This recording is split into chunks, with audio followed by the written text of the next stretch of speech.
Anonymous just released a video a few hours ago that quickly gained traction on social media. The video, marked by the group's signature masked figure and synthesized voice, claimed to reveal new information related to a long-standing and controversial list tied to a high-profile criminal case involving powerful individuals and illicit activities. Due to the sensitive nature of ongoing events, specific names have been withheld, though the context makes it clear who is being referenced. The release stirred widespread reactions, with many users expressing shock, anger, and suspicion. Some praised Anonymous for continuing their tradition of exposing alleged corruption and cover-ups, while others questioned the authenticity and timing of the video. The list referenced in the video has long been a subject of speculation and demands for transparency. Now, with this latest leak, renewed pressure is being placed on institutions and authorities to investigate thoroughly and release any verified documents to the public. You asked. You demanded. You remembered what they wanted you to forget. So we are giving you what you asked for. 100 names. People who flew to Jeffrey Epstein's private island. 10 of them will remain redacted because they were victims. Trapped in something no human should have ever been forced to survive. We will not re-traumatize them for your curiosity. We do not protect the powerful. We protect the truth. And the truth is this. These names are not rumors. These flights are not conspiracy. These were real. Documented. Ignored by the very systems built to hold power accountable. These monstrous people, they still walk among you. To those who knew. To those who participated. To those who paid for silence. You are not forgotten. You are not protected. You will never be forgiven. We are not driven by vengeance. We are driven by memory. And memory does not fade. We are Legion. We do not forgive. We do not forget. We remember what you did and what you chose. Expect us. In February 2021, an alarming incident unfolded at a water treatment plant in the small city of Oldsmar, Florida, which serves approximately 15,000 residents. A plant operator noticed something unusual on his computer screen. His mouse cursor was moving independently, seemingly controlled by an unseen force. Initially, the operator assumed it was a minor technical glitch. However, as the movement persisted, he quickly realized that someone was remotely accessing his computer. Acting on instinct and experience, he monitored the screen as a series of strange commands began to appear. It soon became clear that this was not a routine issue, but a cyber attack. Authorities later confirmed that a hacker had infiltrated the water treatment system and attempted to poison the city's water supply by increasing the levels of sodium hydroxide, commonly known as lye, to dangerous concentrations. Anonymous, the decentralized hacking group, has since reported on the incident, shedding light on how an external actor nearly compromised the safety of an entire community. While the hacker's identity remains unknown, the ease with which they accessed a critical infrastructure system has sparked widespread concern and discussions about cybersecurity in vital public services. The Oldsmar attack has become a focal point for discussions about vulnerabilities in essential infrastructure and serves as a wake-up call about the potential for harm when critical systems are left exposed to cyber threats. The attack unfolded in a manner that underscores the importance of vigilance among those who manage and operate essential public utilities. The hacker reportedly gained access to the Oldsmar water treatment plant's control system via a remote access software commonly used for troubleshooting and monitoring plant operations. The hacker seemingly exploited the water treatment plant's TeamViewer program to obtain remote access to the target computer, with network data corroborating the operator's account of mouse takeover. However, the sheriff had minimal additional information regarding the method by which the hacker infiltrated TeamViewer or obtained first access to the plant's network.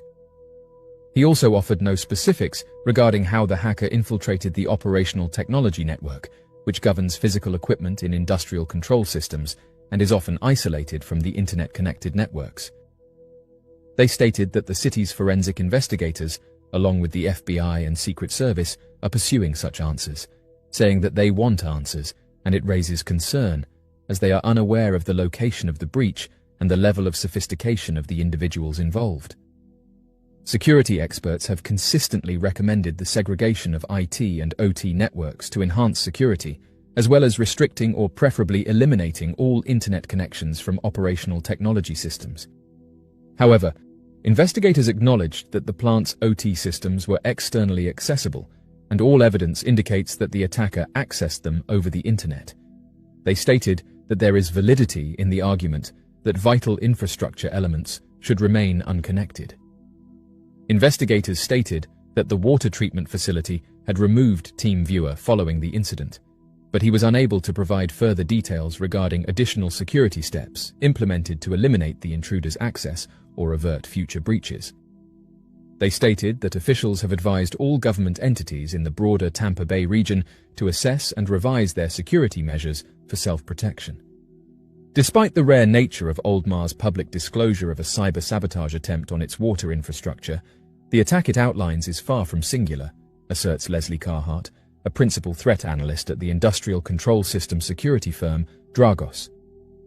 She asserts that she has witnessed first-hand incidents where even rudimentary hackers gain access to software applications that facilitate control of physical equipment, such as the TeamViewer remote access tool allegedly utilized in Oldmar or the human-machine interfaces that directly manage equipment, and begin to manipulate them. She notes that thousands of similar systems can be located on the internet using search engines such as Shodan. The complexity and safeguards inherent in industrial control systems frequently mitigate the potential devastating implications of hacker interference. Carhart references a similar incident, conducted by an insider rather than an external assailant, where a disgruntled consultant at a sewage treatment facility in the Australian Shire of Maroochy exploited his remote access to discharge millions of gallons of raw sewage into nearby parks and rivers. The investigators said that the attacker then increased the sodium hydroxide levels in the water, and at the concentration that it was changed to, sodium hydroxide, which is typically used in small amounts to control acidity and prevent pipe corrosion, would become toxic if consumed, causing severe health effects, such as burns and damage to the skin, eyes, and digestive tract. Fortunately, the quick-thinking plant operator noticed the unusual activity and immediately reversed the changes, averting a potential disaster. Local police and the FBI were notified, initiating a joint investigation. While the rapid response of the plant operator prevented any harm, the incident revealed significant security gaps within the water treatment system, specifically the vulnerabilities associated with remote access technologies. Many small utility plants, like the one in Oldsmar, rely on outdated technology or minimal security protocols, making them prime targets for cyber attacks. Anonymous's report on the attack emphasized the broader implications of this vulnerability, warning that cyber attacks targeting critical infrastructure, such as water supplies, power grids, and healthcare systems, pose an increasing threat to public safety. The group pointed out that many utility plants, especially those serving small or rural communities, lack advanced cybersecurity defenses, making them easy targets for hackers with malicious intentions. In the wake of the Oldsmar water treatment plant attack, investigators have issued a stark warning.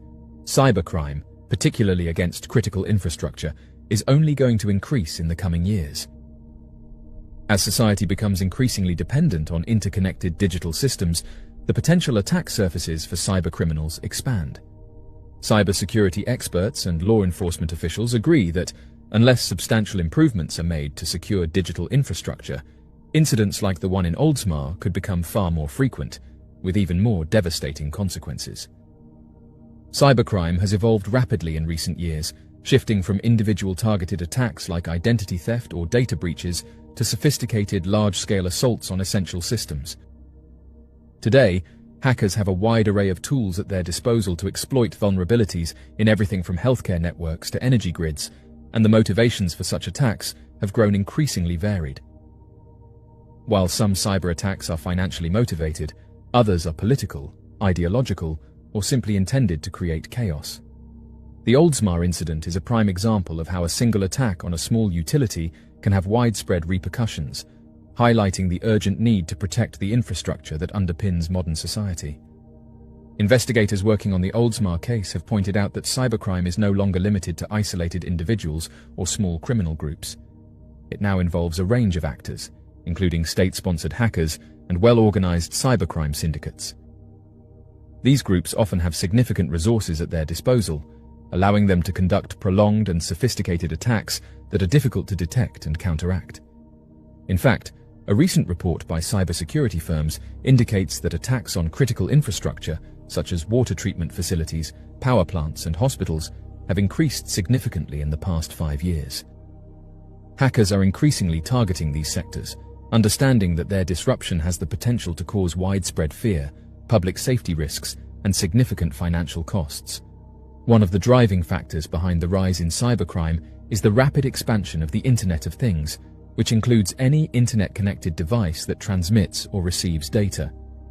As cities adopt smart technologies and critical infrastructure systems incorporate the Internet of Things to improve efficiency, the risk of cyber attacks also grows.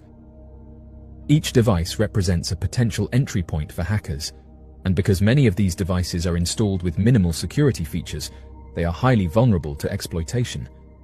In a critical infrastructure setting, like a water treatment plant, a hacked device could serve as a foothold for cybercriminals to infiltrate and control larger systems, as was the case in Oldsmar, where hackers gained access through a remote access program. As technology advances, the tools and tactics used by hackers are becoming more sophisticated.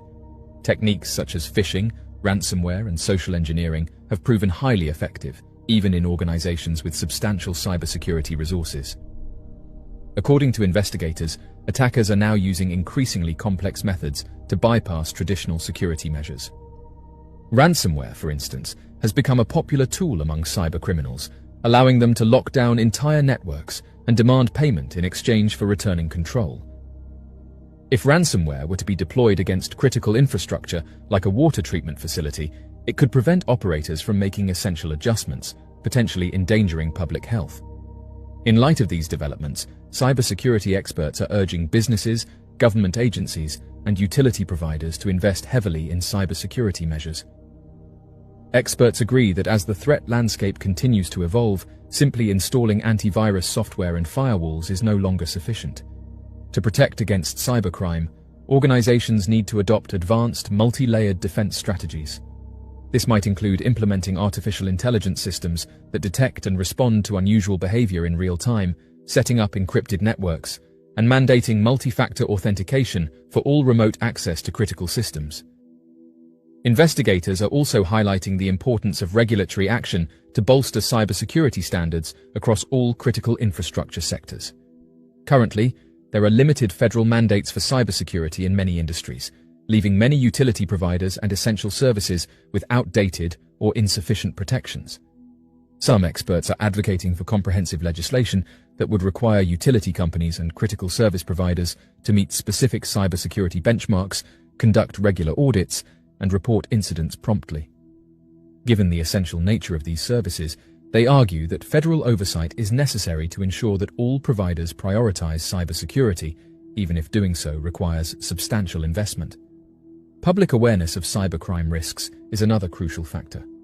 While incidents like the Oldsmar attack highlight the dangers posed by cybercrime, many people are still unaware of the full scope of these risks.